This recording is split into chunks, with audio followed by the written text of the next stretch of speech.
Assalamualaikum warahmatullahi wabarakatuh. Tepangkeun nami Abi Epani Ramadhani di kelas 11 IPA 2. Abdi bade ngadugikeun hiji warta nu judulna Kagiatan Mabit atau disebut oge Malam Bina Iman Taqwa.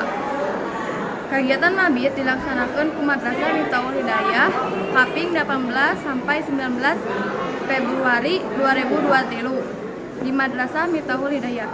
Kagiatan ieu diayakeun jeung santriwati meh bisa ngalatih diri jadi jelema nu boga iman kuat.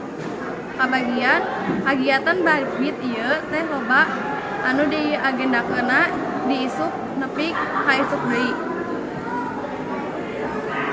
Biasana peserta santriwan santriwati anu kelas 4 SD sampai kelas 8 SMP. Bisa disebut oge TPA sampai TGAC. Anu jadi panitia teh Irma atau oge kelas 10 SMA sampai ke kuliah. Santriwan santriwati mondok di madrasah salama sapoe sapeuting.